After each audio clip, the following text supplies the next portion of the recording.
place, Andover, Maine. It is the night of July 9th, 1962. What will tomorrow bring? Success or crashing failure?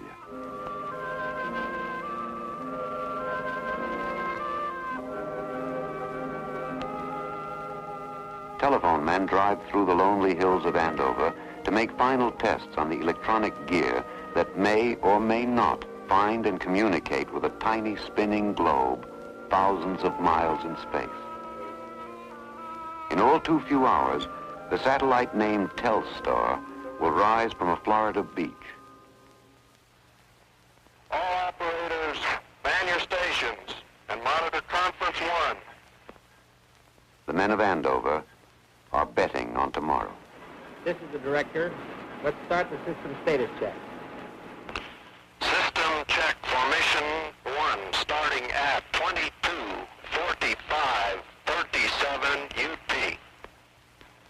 Command tracker report. Command ops ready. Precision track report. Precision track ready. TEG report. TEG ready. Data ops report. Data ready. Receiver report. Receiver ready. Transmitter. Transmitter is ready. Director, this is ground control. Come in, ground control. Ground control is ready. Roger. Director, this is communications control. Come in, communications control. Communications control is ready. Roger.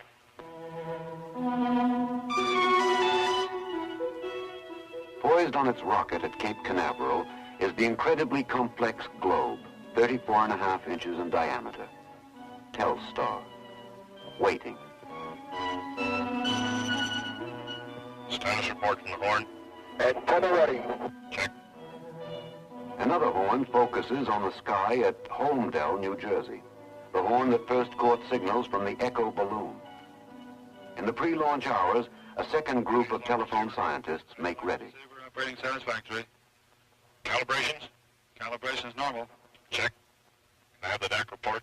Drive tape ready? Drive tape is ready. Clock synchronized? The clock is synchronized. Error buffers checked? The error buffer is checked. Okay. I guess we're all set. Hello, Andover. Homedale here. Yes, we're all set. Ready to go.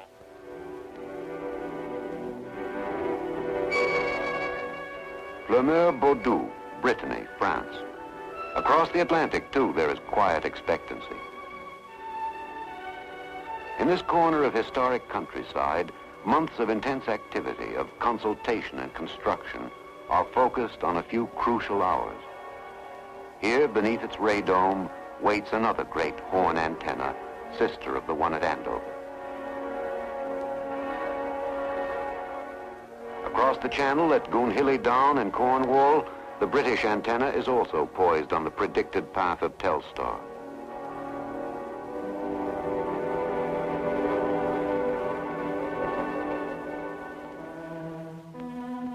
The bird. This focal point of concentrated attention on both sides of the Atlantic will be the first active communication satellite in space, if all goes well. All stations report for communications check. Antenna? Antenna here. At Cape Canaveral, private industry and government work shoulder to shoulder under a unique arrangement. In this project, the satellite was built, the launch bought and paid for by Bell Telephone. Number 4758. Bell Labs men are old hands at Canaveral. Their job? Guidance control, putting satellites into exact orbits. Plotting board. Plotting board clear. Guidance control, this is radar control. The radar is ready to acquire the missile. Roger. Radar control, stand by. We should be picking up terminal count in a few minutes. Roger. This is spacecraft test control. All spacecraft test positions, please report ready. Nearby, in adjacent vans, is Telstar control. The telephone men who must make certain that the sphere is in prime condition up to and through its launch. Telemetry is ready. Console is ready. Tracker is ready. Spacecraft advisor, this is Telstar control. How do things look in the mission control center? Telstar control, this is spacecraft advisor. status is go. The mission director just gave a go to the blockhouse. Mission direct at the launch direct. The launch itself will be under the direction of the National Aeronautics and Space Administration. On all stations, spacecraft mission is go. On the blockhouse firing line, a fourth team. Again, NASA and Douglas Aircraft and Aerojet backing up the Bell system. For all, a common target, a mutual objective. Telstar receives the sheathing that will protect it in the abrasive journey through Earth's atmosphere. Launch is set for 3:35 a.m. Eastern Standard Time. The launch vehicle is the 90-foot three-stage Delta, successful in 9 space ventures. The final count is coming up. All systems are green. At all sites, the word is go. This precise moment has been a long time in the making. As early as 1954, at the Bell Telephone Laboratories in Murray Hill, New Jersey, the possibilities of satellite communications had been foreseen by Dr. John R. Pierce. Although 3 years were to pass before Sputnik 1 rocked the world, Dr. Pierce's ideas helped spark the search for Telstar. Even then, there was little doubt of the eventual need for improved means of communicating overseas. Across the United States, microwave towers dot the horizon. Great volumes of messages and TV shows can be flashed from point to point, supplementing other landlines to help provide the communication channels the nation requires. But when the ocean is reached, there are no towers. A tower in this ocean tall enough to do the job, or a string of towers, is obviously impractical. But if such a tower could fly, then Americans and all the people of the world would have an exciting addition to their communication toolkits. A ring of flying microwave towers could assure continuous overseas transmission, help meet the communication demands that are growing with each passing day. The credit for Telstar properly belongs to scientific development based on research that reaches out ahead of man's immediate needs. Telstar is the sum of many men's efforts over the years. When the need for communicating by satellite became apparent, the products of Bell Labs research were on hand to be a part of Project Telstar and to make it work. Gigantic things, like the Andover antenna, weight 380 tons, yet built with the relative accuracy of a fine watch, so precise that it can track its target within 1/50th of 1 degree. Or its forerunner at Holmdel, New Jersey. At the heart of each of these huge antennas is a special FM feedback receiver and a ruby maser, which operates at 456 degrees below zero. Together, they pick up a faint signal, only 1/1000th of a watt strong, and boost it back to a usable level. Tiny things are equally important. Transistors. Without them, Telstar could not relay messages in space, and rockets could not be so precisely directed or controlled. Solar batteries to borrow power from the sun and keep Telstar's electronic gear alive. These inventions and more, products of telephone research, were on hand when the time came for Bell Labs to put the first Telstar together at its Hillside, New Jersey location. 10,000 electronic components to go in a 34.5-inch ball. Each subassembly packed in plastic foam. The bird framed in magnesium with a shell of aluminum.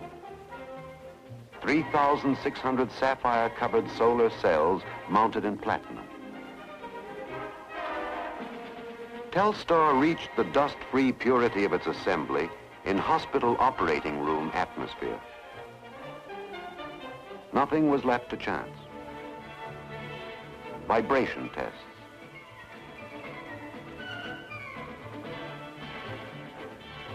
Transmission tests in a simulated space chamber. solar battery tests under artificial suns.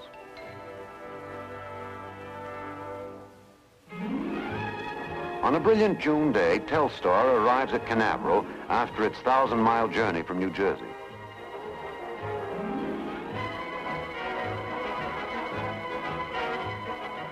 Security police form its escort. Missiles and payloads are royalty at Canaveral. Telstar rides in a special air-conditioned truck. Behind it are years of unremitting labor.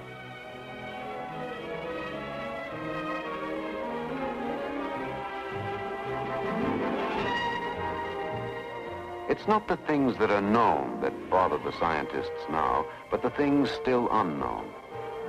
So of more immediate concern is the question, how has the bird fared on the trip south? After transfer from truck to Telstar's satellite van, a band goes around the new star's equator. Cables are attached for another tough physical. And solar cells, antenna, satellite transmission, and telemetry are checked. Okay, so far.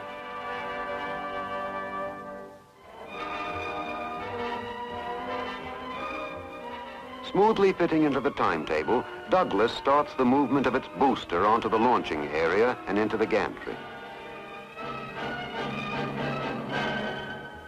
The meticulous, time-consuming seating of the rocket on the pad begins.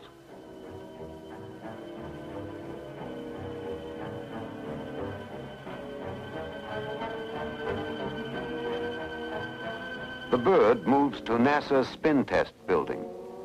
There, it is mated to the third stage booster, that package of highly dangerous explosive that will give Telstar its final orbital speed and start its spin through space.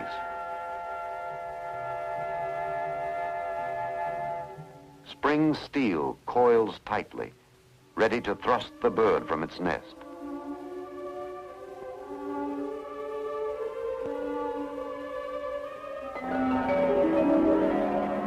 On the spin table, it is rotated as it will be in the sky, 180 revolutions a minute. Safe beyond dugout walls, the Douglas engineers perform the dangerous task of balancing the spinning orb and its mate to guarantee stability in space.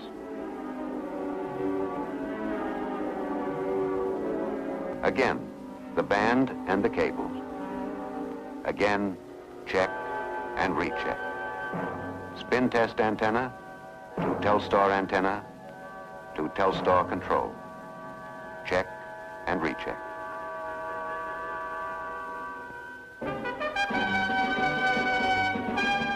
Canned for protection and transport, the messenger of space moves on its cautious way up the gantry. Telstar weighs in at 170 pounds.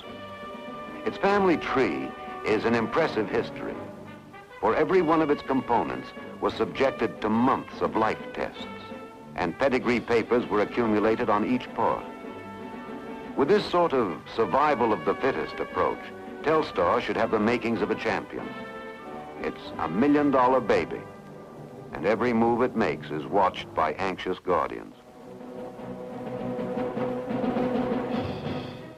Third stage and satellite lower gently to a mating with the second stage, mark to mark.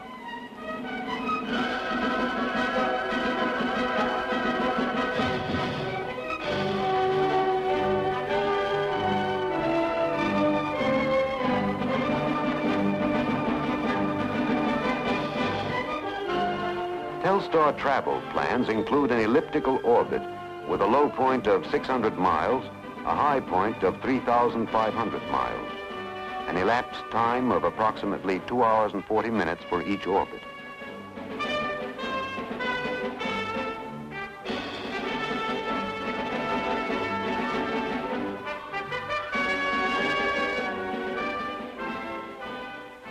Again, the cables are attached for one last examination. Check and recheck.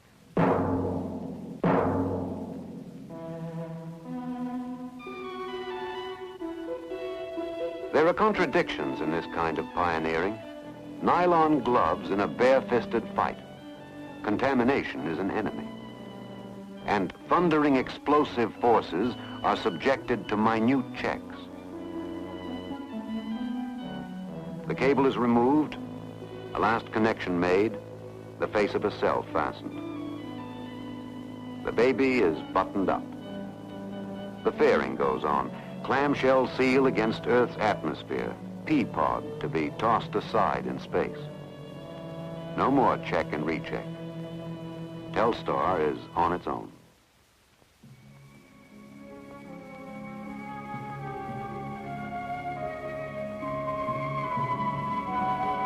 Day merges into night. The gantry pulls back.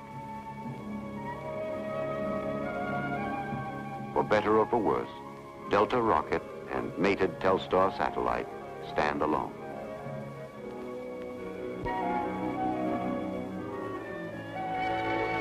Now the order comes, clear the area.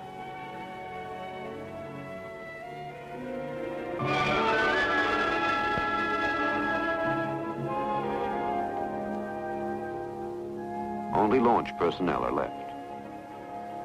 The final count.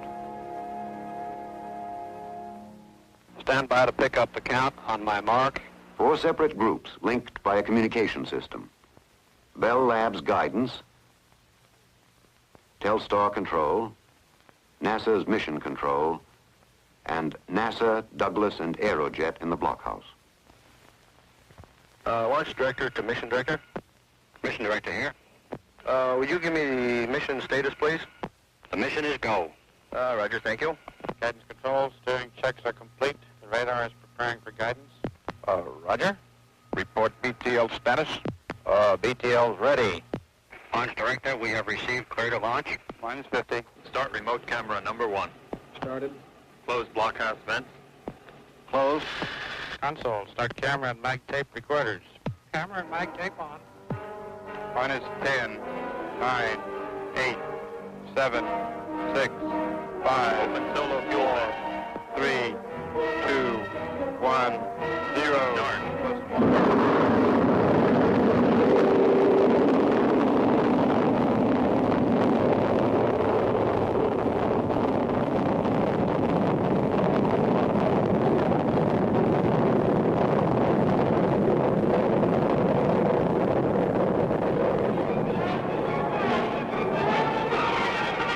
BTL's tracking. Tracking okay at BTL. Plus 70 seconds. Mark. BTL tracking first stage. Guidance. Okay. On course. Pitch up signal at this time.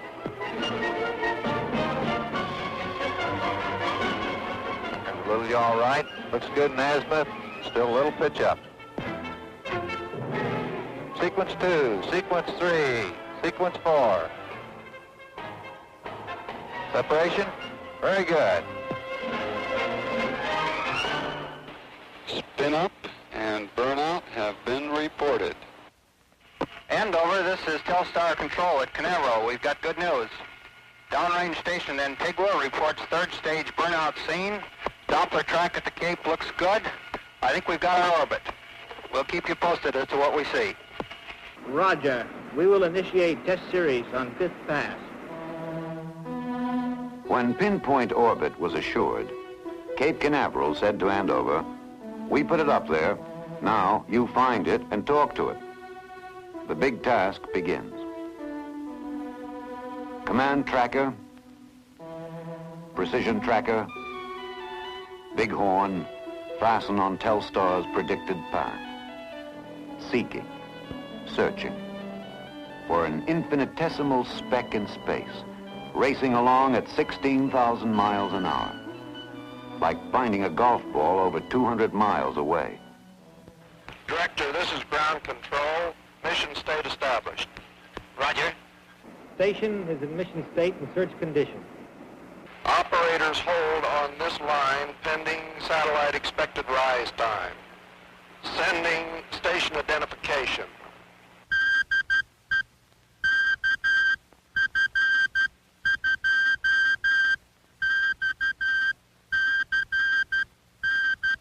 The satellite is rising over the horizon.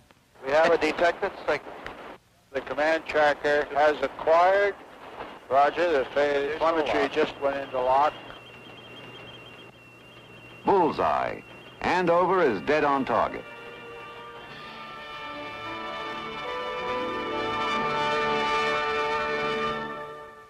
With the newsmen of press and television looking on, the experiment is out in the open, in the American way.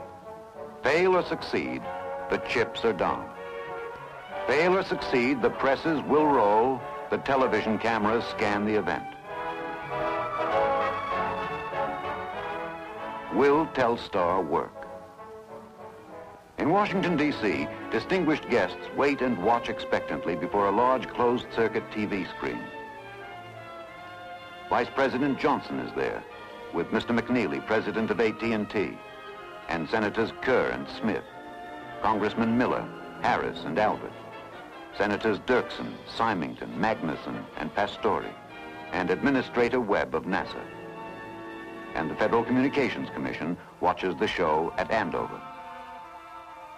The first test is coming up.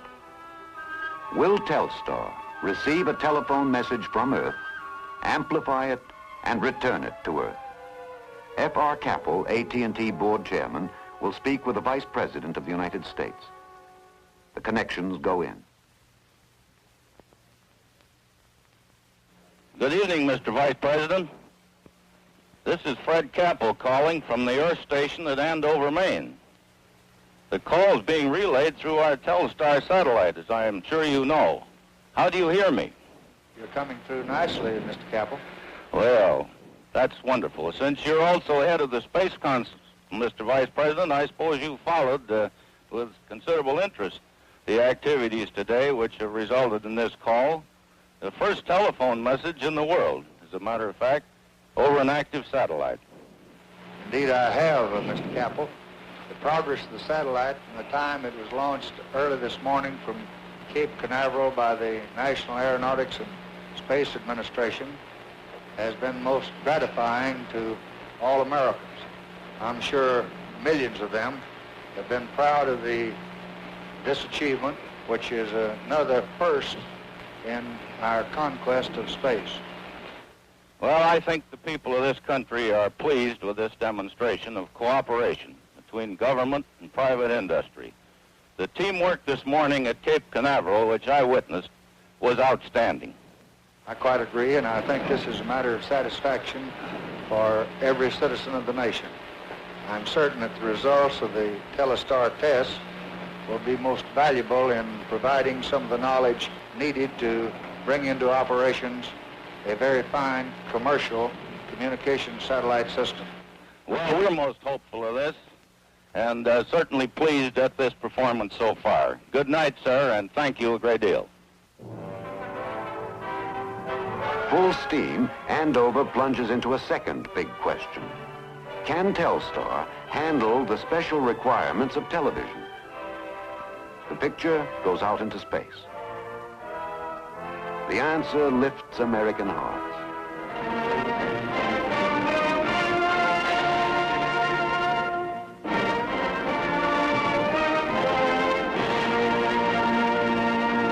Then a bonus, a surprise, an unexpected first.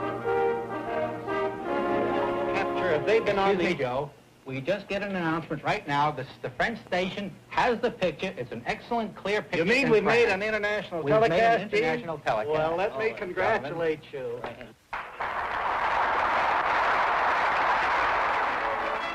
Then a photograph of Telstar is transmitted to the satellite and sent back to Earth.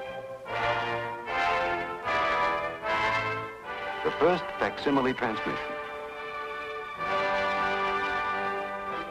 Next, two 500-word stories flash from Earth to satellite to Earth.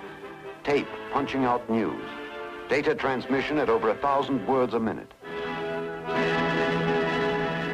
The following day, Telstar brings a voice and a face from France to the television sets of the United States.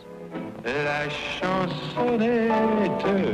next Telstar pass, we receive the dry understatement of our English cousins.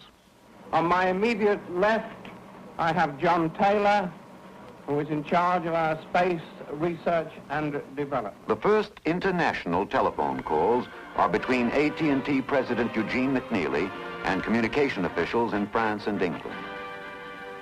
In an historic first, President Kennedy's news conference is televised overseas. I understand that part of today's press conference is being relayed by the Telstar communications satellite to viewers across the Atlantic, and this is another indication of the extraordinary world in which we live. So we're glad to participate in this operation developed by private industry, launched by government in admirable cooperation.